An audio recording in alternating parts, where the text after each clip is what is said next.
Good morning, Dr. Rao, the chair of the session, my co-panelist, ladies and gentlemen. It is indeed a great privilege for me to share some of the ideas that we just I want to trigger some thinking because RMSA, though it has been Rashtriya Madhyamik Shiksha Abhiyan, which is meant for universalization of secondary education, as Dr. Rao mentioned, just has taken up, and we are most of the states, in fact, they are in the process of developing either the prospective plan or if the annual plan which the scheme calls for, since it is a partnership between the central government and the state government. Now, in the context of open schooling, my focus will be based basically on how we should upskill the open schooling facilities to meet the objective of RMSA vision that has been set in the context. As you know that there has been a paradigm shift in open and distance learning system. So also these are the things also are there in conventional mode as well.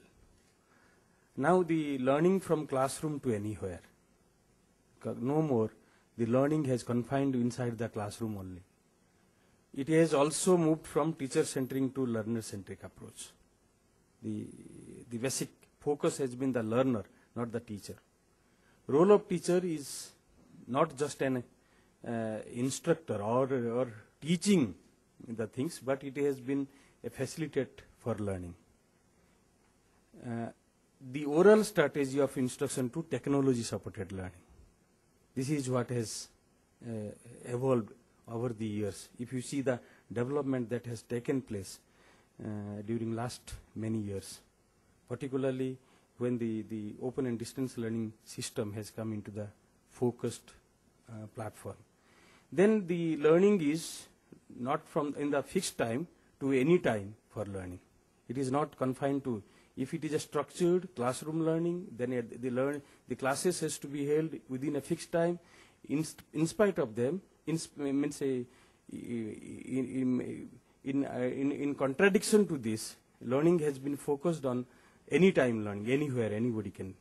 And institutional-based instruction to learner-based instruction, thereby the focus is on lifelong learning, and the slogan has been education anytime, any place, anywhere. If you see the present context of open schooling, I would like to give some figures which has been compiled that by 97 million children from the age groups 14 to 18, after this RMSA focus has been, they will be eligible for secondary and senior secondary education by 2011. This is the Government of India statistics says. There is a huge success of Sarva Shiksha Abhiyan has been predicted, and by 2010 the total enrollment and retention will be achieved in the context of Sarva Shiksha Abhiyan. And also, as you all know that recently Government of India has passed the Right to Education bill, and so this will give a more pressure, create a more pressure on the secondary and senior secondary education. Now, if this is the context, and the CAB committee, Central Advisory Board of Education, and once Mr. Khuntia comes, he will be able to give you better perspective in the context of related to policies on RMSA. After the Central Board of CAB, Central Advisory Board of Education, and the 11th Five-Year Plan, focus that which has been also discussed in the RMSA document, that 15% of the children of those 97 million will be through the open schooling system. That 15 million is something like 12 million children.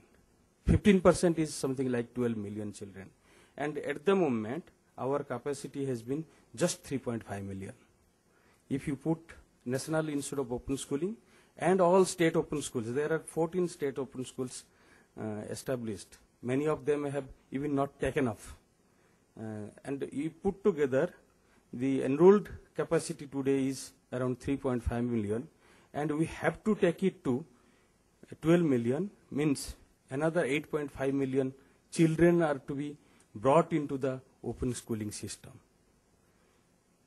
That's how, and most of the children, they are the category of the either dropouts or never attended the schools, or long back they have dropped out, or they have entered into some world of work, because that is the age, critical age of 14 to 18. Some kind of job people take it up, some kind of activity they do. So they don't give priority on education. The challenge therefore be how to address number and create opportunity. This is the basic challenge before the policy planner as far as open schooling is concerned. The NIS of course is there, and we have the RMSA document emphasizes that every state who should have a open schooling system. And as I said, that 14 states, those are given here itself, that some of them, means all 14 have been given. And there are states like Gujarat and Orissa, they are in the process of establishing their state open school. We have a national consortium for open schooling, where all the state open schools and national open school, they are the partner to create a kind of a vision platform for cooperation, coordination, collaboration, and commitment to ensure quality. If this is the basic focus that we have been keeping, then how to move ahead?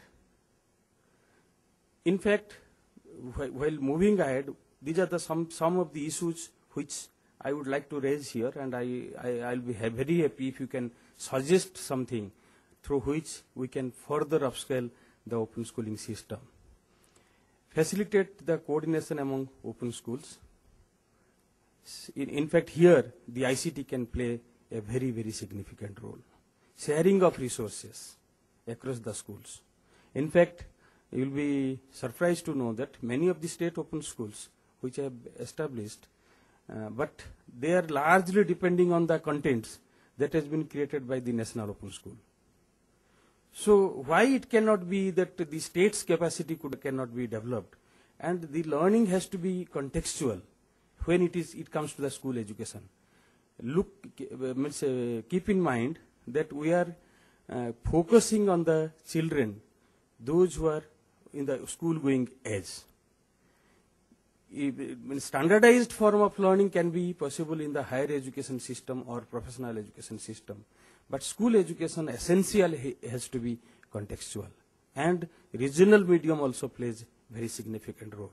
So the one institution at the national level, maybe NIS, which has developed the learning content, and following by the other state open school, just like ditto, without giving some kind of additional inputs, making it contextual may not be appropriate.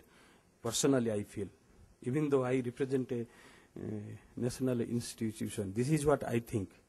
Networking for substantial school education, how we should network among keep in mind that any distance education system, if this country has become successful, whether it is higher education or school education, it is due to the support it has derived from the formal schooling system, formal education system.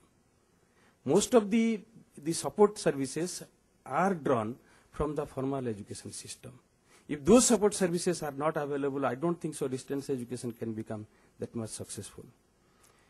How to use ICT to reach the unreached?